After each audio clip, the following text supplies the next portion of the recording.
Maybe people think that scientists are quite nerdy, people closed in their lab.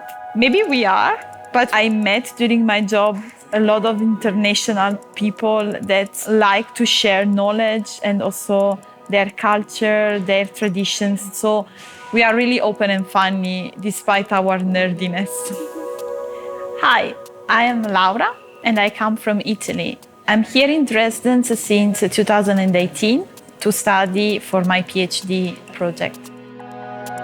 I am a third-year PhD student and I am studying retina regeneration in the zebrafishe. The retina is a carpet of neurons that line the back of our eyes, and these neurons allow us to see the world because they catch the light that enters the eye. We are studying with the zebrafishe, which is a master of regeneration.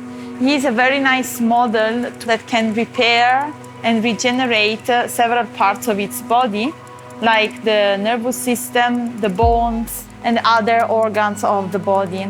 We always try to avoid animal research when possible, but sometimes we cannot exclude it. And however, every single experiment that involves the use of animals really is carefully examined by a dedicated committee, which is an ethical committee that has to give its approval before we really do the research.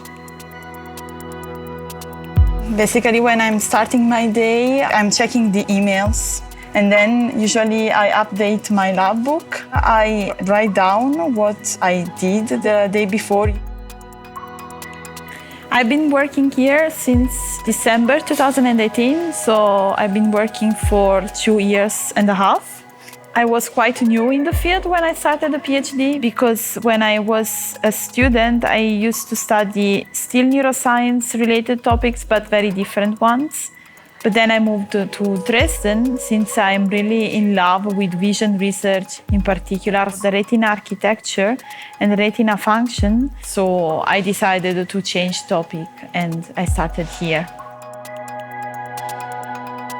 I usually use a microscope to see the tissue, a lab coat to protect myself in the lab, and what biologists use most frequently is the pipette. It's like a magic wand that we use to take solutions, water and stuff. Yeah.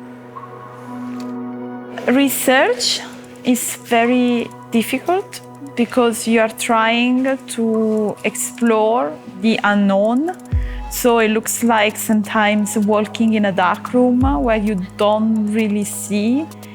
And so you have to orient yourself in this darkness. It might be exciting because, it's kind of mysterious. That's why I'm doing also this job. But sometimes it might be a bit tough because experiments do not work. It might be sometimes frustrating. But when an experiment really works, it's really exciting and extremely rewarding. My main technique that I use during my work is called immunohistochemistry. And it's a technique with which I highlight some characteristics in a tissue, which in this case will be the retina.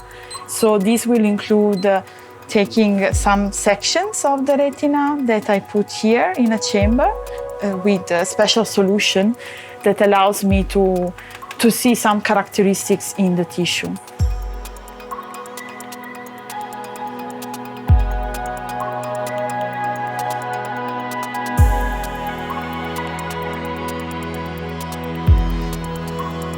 My favorite thing to do when I'm working is to do microscopy research, because when I am at the microscope, I can have a look at the retina, which is a very beautiful tissue. And that's something that really motivates me in my research, the beauty of the retina.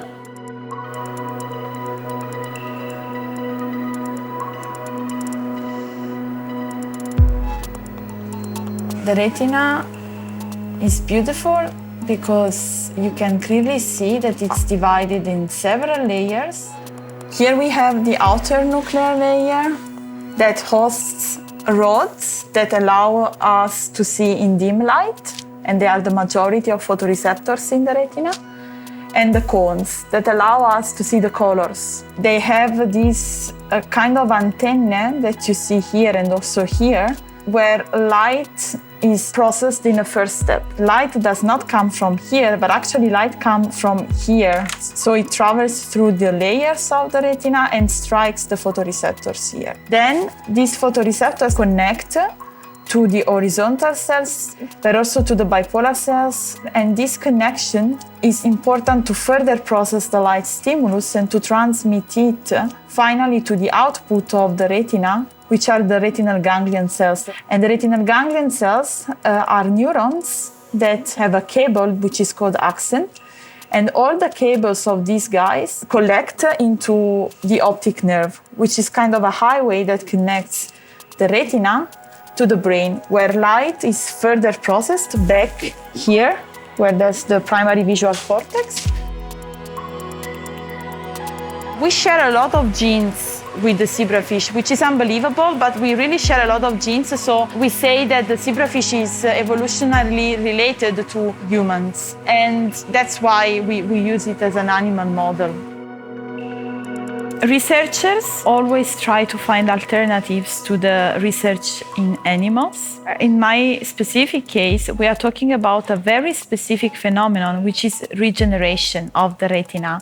And even though regeneration occurs in a very specific tissue, which is indeed the retina, it always requires the complex interaction between not only the nervous system itself, which is the retina, but also other systems in the body that might be the blood vasculature or the endocrine system. We are all made of different systems and different organs that really interact in a complex manner. And so this complex interaction that occurs in an entire animal cannot, as far as we know now, be recapitulated in a dish, so in another kind of model that is not an animal. There are many diseases of the retina, like retinitis pigmentosa or age-related macular degeneration, which affect millions of people worldwide. It's very interesting because zebrafish can repair their retina, so they can restore their neuronal architecture in the retina, which is not possible in humans, for instance. And so my research is focused to understand how is this possible in the fish, with the hope in the future that these basic findings can be translated to the human research to really treat these vision loss diseases that affect humans.